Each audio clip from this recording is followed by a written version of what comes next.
Okay, everybody, you've heard me say over and over again, this movie's been criminally overlooked, it's been forgotten in the annals of time, how can this be? And I've meant it every time I said it. But never have I meant it as much as I mean it for this motion picture.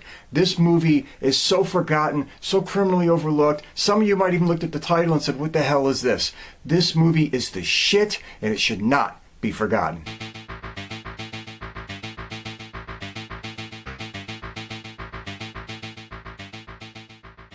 Alright everybody, before we go any further, you know the routine, we're going right to the trailer. Now this is the sad part about this. This is the tragic part. I couldn't find on the internet anywhere the trailer for this motion picture. I shit you not. It just does not exist. So what I had to do was get a TV spot, like a 30-second TV spot that looks and sounds utterly like shit, and put this in its place. So, before we go any further, we're going to look at the TV spot for 1980's Night of the Juggler.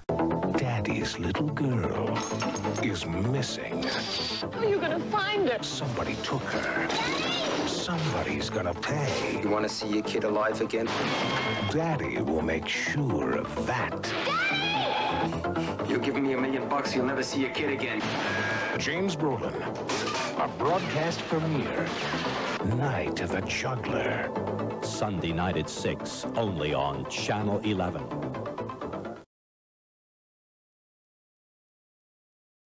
Okay, everybody, this motion picture is really weird because it kind of has two directors. There's Sidney Furie, who started the motion picture, did like the first 20 days of it. And he's done stuff like The Entity, and Iron Eagle, and Purple Hearts, and The Boys in Company C, and Dr. Blood's Coffin, and Lady Sings the Blues. But the motion picture is really credited to Robert Butler, who's basically a TV director. I mean, he did a bunch of TV shows and TV movies, that kind of stuff. I mean, he did stuff like Batman and The Fugitive and Hogan's Heroes and Star Trek and Mission Impossible and, you know, Ironside and Sirens and Lois and Clark and that kind of stuff. And he came in and finished the motion picture. And from what I believe, he'd really carried the bulk of the motion picture. So he's credited. It's his motion picture in the end. Is what it is. Let's get going to the cast. Okay, starring Sean Boyd is James Brolin. Coming right from his Amityville thing. I mean, when you watch this motion picture, you're going to think you're watching George Lutz from Amityville Horror in this motion picture. Same hair, same beard. Shit, he's wearing the same goddamn clothes. It looked like he walked from one set to the other. Is what it is. Anyway, James Brolin's been in a lot of cool stuff. As I said, he was in this. He's in the Amityville Horror, which I fucking love and adore. He was in The Car, which is just amazing. And Westworld, Jesus Christ. I mean, just look at that. And Capricorn 1, and he was on TV in a Skyjacked, in a hotel, and shit like that. Actually, Skyjacked was a movie. And he was in Hotel on TV, shit like that. So, cool career. You know, he was really in a run of really good shit at this era of time. Is what it was. So let's keep going. Okay, playing Gus Stoley is Cliff Gordon. Now, Cliff Gordon was a really good actor, man. He popped up a lot at that time, came from the stage, did a lot of work, was in some really good shit. He was in stuff like, you know, Ghost Dog and All That Jazz and The Boys in the Band and Angel and Hoffa, and he popped up on TV too. He was on shit like, you know, the Murder, She Wrote and The Paper Chase and stuff like that. So, good career, long career, really good actor. You know what I mean? I think his kind of looked like a weird dude, so I don't think that he was ever going to be leading man material, but is what it was. Good actor, and he was in this. Okay, playing Lieutenant Tonelli was Richard Castellano. Now, he was in some shit that you're going to know, and as soon as you see his face, you're going to be like, that fucking dude. Yes, that fucking dude. He was in The Godfather. I mean, come on, where do you go past that? He was in Love and Other Strangers, TV movies like, you know, Out of the Father and Incident on a Dark Street. He was in the Gangster Chronicles. So he was around. You recognize his face mostly from The Godfather. As soon as you see him, you'll be like, that fucking guy was in The Godfather. Anyway, he was in some stuff. Very distinct look. You remember him as soon as you seen him. Let's keep going. Okay, playing Maria is Julie Carmen. Oh my God. All I can say to you is In the Mouth of Madness. And she was looking mighty hot in this motion picture, I might add. But she was in other stuff. She was in stuff like Gloria and the Milagro Beanfield War and Fright Night 2 and Blue City and tons of TV. Like she was on Falcon Crest in NYPD Blue. So, good career, long career, really pretty girl. Hey, she's one of Carpenter's peeps and In the Mouth of Madness, so that's all I can really say about that. Let's keep going. Okay, playing Sergeant Barnes. It's Dan Hedaya. You know Dan Hedaya. You'll recognize him the second you see him. He was in tons of shit. Tons of shit. Even that horrible motion picture, Alien Resurrection, so we'll forgive him for that. But he was in other shit, too. He was in things like Blood Simple, Clueless, The Usual Suspects, Benny and June, The Addams Family, Pacific Heights. I mean, he was on TV in L.A. Law, Hill Street Blues. You're going to remember him from Cheers, obviously. They were even in that fucking spin-off, The Tortellis. Dan Hedaya, been around a long time. I'll get to his job in this. I'll get to his job in this, that's all I'm saying. Okay, playing James Brolin's wife, Barbara Boyd, was Linda Miller. Now, she had a cute little career, mostly TV, but she popped up in motion pictures here and there. I mean, as far as movies go, I mean, you might remember that she was in Alice, Sweet Alice, but really she was mostly in TV. It's a Living, Elvis and Me, Highway to Heaven, Law and Order. You know, she was up and about and around at that time. She was a good actress. She does a great job in this. How she can get more work? Who the fuck knows? Just the way it goes. Okay, playing Allesandro, the cab driver, was Mandy Patinkin. Yeah, kind of a bad reputation around town, they say about this guy. Kind of an asshole to work with, but he's been in a lot of cool shit. He was in Alien Nation with James Caan. How cool is that? He was in stuff like Princess Bride and Dick Tracy and Ragtime. So, had a decent career, went on to do what he did, you know, out and about. Not very popular. And playing Kathy Boyd, the daughter, was Abby Bluestone. Now, really, not much of her career, let's be honest. She was in this and she popped up in Little Darlings and shit. Remember that flick from way back in the fucking day? Other than that, she didn't really do that much and got the hell out of the business. Probably a wise choice. Okay, everybody, I'm going to try to do this as fast as I can, 90 seconds or less, as I always give it to you. This motion picture's the shit. Let's get to the summation. Let's rock it. But here's the story. You got Cliff Gorman. He's this freak, this weirdo, this oddball living in the city. And he's got this plan to kidnap a rich man's daughter. All that family money for the goddamn ransom, he's going to get loaded. But he goes to the park to kidnap her, and he gets her confused with another girl who looks just like her, who happens to be the daughter of James Brolin. Well, he takes her, he goes running off thinking he's got the rich kid, but he doesn't. He's got James Brolin kid. And James Brolin is not happy about it, and he starts chasing him down. Guy gets away. James Brolin happens to be a former police officer. He can't go really to the police for help. Well, he does, but the cops don't really want to care, because when he was a cop, he ratted a bunch of his brother officers out for corruption and stealing and strong-arming and all kinds of other shit, so he became a pariah within the force. They're not really that eager to help him, to be brutally honest. Anyway, he's kind of on his own.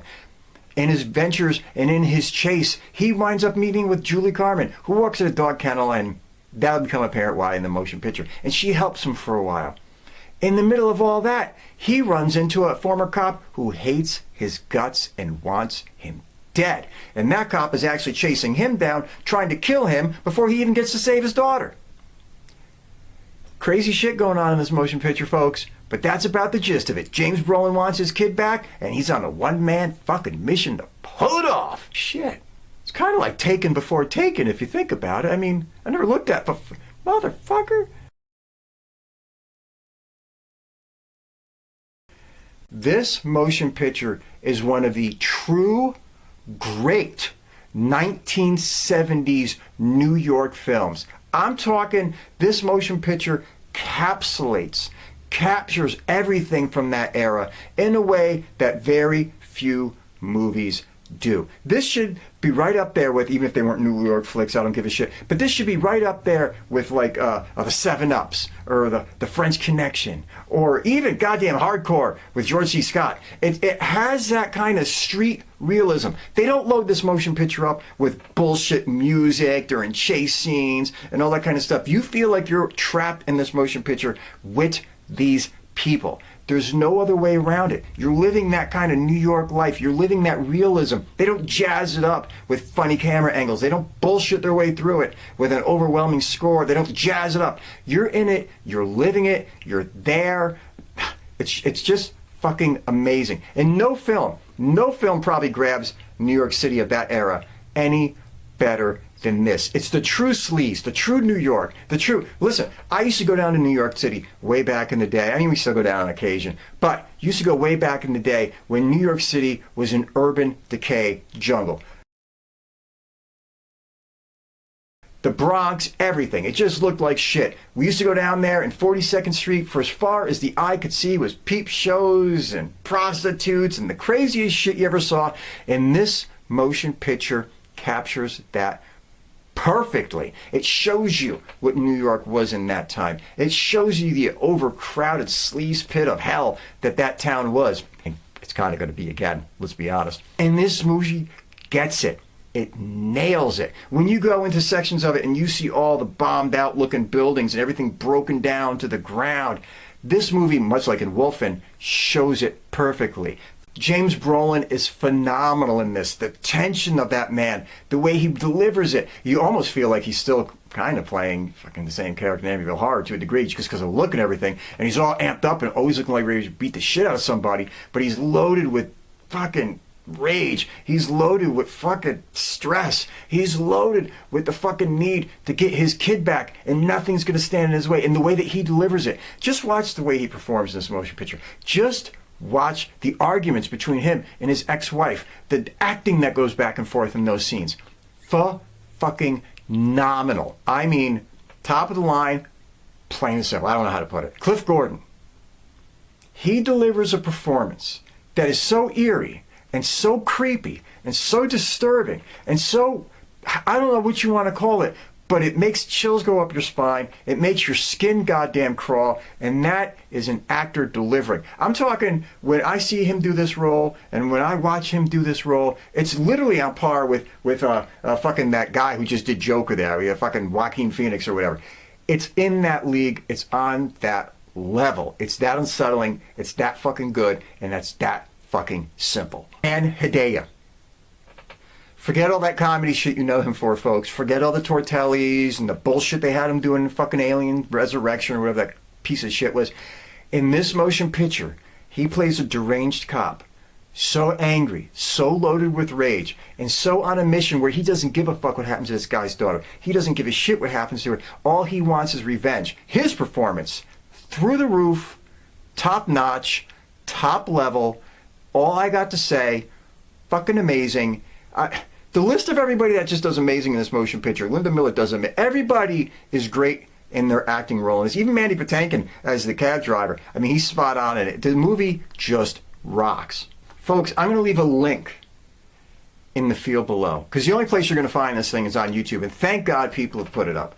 I'm going to leave this motion picture down below. No matter what you do, take 2 hours of your time out, in hour and 41 minutes actually, and watch this movie. You won't regret it. It's phenomenal. It's everything that a New York gritty, grimy motion picture should be. And it's 1970s vibe. I mean, this was filmed in 78, 79, even though it's released in 80 and they count it for that. It's of that time, letting you know the language is harsh. It's about as politically incorrect as a human fucking movie could ever be made, but it's phenomenal. It's great. It's gritty. And it's the kind of motion pictures that should still be made and sure as shit are not. As always, people, take care, be good, love one another, take care of each other, stay safe. Oh, I don't even know where to go after that. Anyway, take it easy, guys.